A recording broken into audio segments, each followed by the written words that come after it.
Dans la dernière vidéo, on a parlé de mon parcours. Aujourd'hui, on va aller un cran plus loin. Et on va voir ensemble quelque chose qui va probablement remettre en question toutes tes idées préconçues à propos de la perte de poids. Donc regarde bien cette vidéo attentivement et j'espère que tu es prêt à avoir le souffle coupé. Donc cette vidéo, elle va être particulièrement utile si tu t'entraînes déjà, si tu vas à la salle, si tu fais des entraînements de dingue, si tu as l'habitude de courir et pourtant tu as du mal à éliminer cette couche de graisse au niveau du bide. Cette vidéo, elle va être aussi intéressante si tu as un pote qui s'empiffre de pizza et qui reste maigre comme un clou, alors que toi, c'est pas pareil. Disons que lorsque tu regardes des photos de pizza, c'est déjà pris 5 kilos. Si tu connais des gens qui ne font pas de sport, qui mangent n'importe quoi et qui restent minces malgré tout ça, tu vas kiffer cette vidéo. Et pour ça, on va faire un petit retour en arrière, un petit flashback sur mes débuts en tant que coach. Je faisais du présentiel et je faisais suer sang et eau à mes clients. Des entraînements intenses pour qu'ils aient un max de résultats. Ça, c'était mon objectif. Et à cette époque-là, je faisais essentiellement des entraînements de groupe. Et à chaque fois, je voyais un truc de dingue. Je voyais une partie du groupe qui avait de super résultats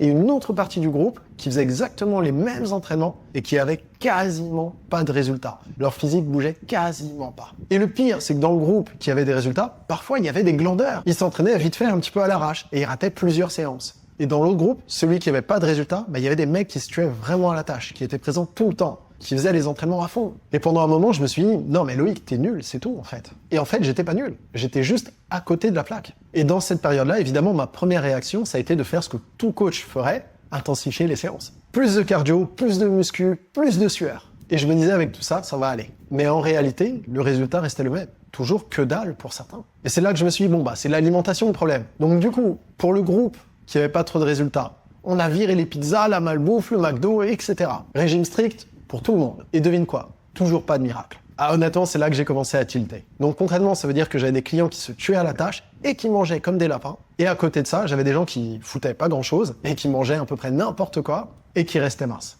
Et là, c'était le bordel total dans ma tête. C'était pas aussi simple que je le pensais. Il suffisait pas de faire du sport et de manger moins. Et pour mieux comprendre cette situation, j'ai fouillé des études chiantes comme la pluie. J'ai tellement lu de trucs scientifiques qu'à un moment donné, mon cerveau a failli se mettre en grève. Mais au final, ça valait le coup parce que je suis tombé sur une étude qui a complètement changé ma façon de voir les choses. En fait, ce que j'ai découvert dans une étude, c'est qu'il fallait brûler 7700 calories pour perdre 1 kg de graisse. Et un marathon. Tu sais combien de calories ça brûle? Entre 2500 et 3000 calories. Est-ce que tu vois le problème? Donc si on fait le calcul, ça veut dire qu'il faut courir plus de 2 marathons pour perdre 1 kg de graisse. Pour ceux qui veulent perdre 1 kg chaque semaine, comment ils font? Qui peut courir 2 marathons chaque semaine? Personne. Même Forrest Gump aurait dit non. Mais attends, ça devient encore plus dingue. Voici comment se répartissent les dépenses énergétiques. 70% des dépenses énergétiques, c'est ton métabolisme de base. Le métabolisme de base, c'est un peu comme laisser tourner le moteur d'une voiture, même si elle est garée. C'est-à-dire que lorsque tu es en vie, même si tu fais rien de particulier, ton corps dépense de l'énergie. Par exemple, il faut bien que ton cœur batte. Il faut bien que tu respires, il faut bien que ton système immunitaire fonctionne, etc. Tout ça, ce sont des calories qui sont brûlées, même si tu es comme une larve affalée sur ton canapé. 15%, c'est le net. Le net, c'est sortir de la sédentarité. En gros, ce sont les petits mouvements que tu fais tout au long de la journée. Par exemple, en allant jeter les poubelles ou en allant chercher ta bière au frigo. 10% des calories sont brûlées avec l'effet thermique de la nourriture. Donc concrètement, ça, c'est une façon de manger qui maximise les dépenses énergétiques.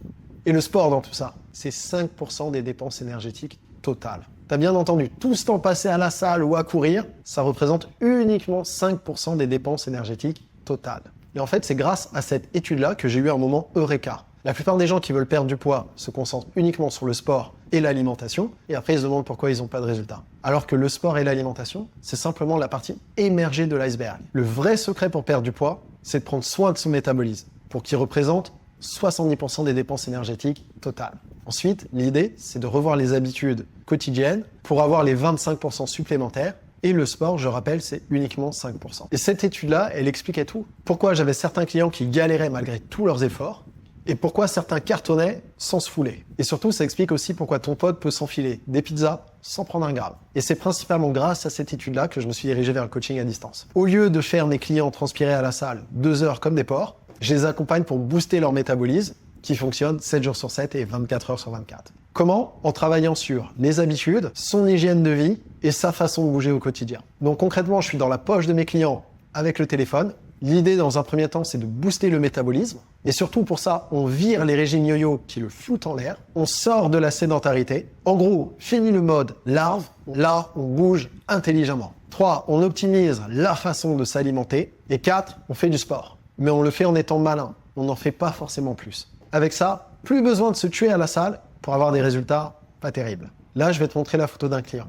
Il s'agit de Kevin. Au début du coaching, il se concentrait uniquement sur le sport et pendant 1 mois et demi, il a quasiment stagné. Et en fait, au bout d'un moment, à force de lui répéter que le sport, c'était que 5%, il a fini par comprendre qu'il fallait agir de façon globale. Et voici la transformation qu'il a réussi à faire en 1 mois et demi. Alors, j'ai mis les 2 photos côte à côte, d'accord ? Et effectivement, il y a 3 mois entre les 2 photos, mais ça inclut le temps qu'il a mis pour avoir le déclic et pour qu'il arrête de tout miser uniquement sur le sport. Alors maintenant, j'espère que ça te tente. Et j'espère que tu es motivé pour avoir une approche plus globale pour enfin avoir des résultats. Dans la prochaine vidéo, je vais te montrer exactement comment t'y prendre pour transformer ton corps sans te pourrir la vie.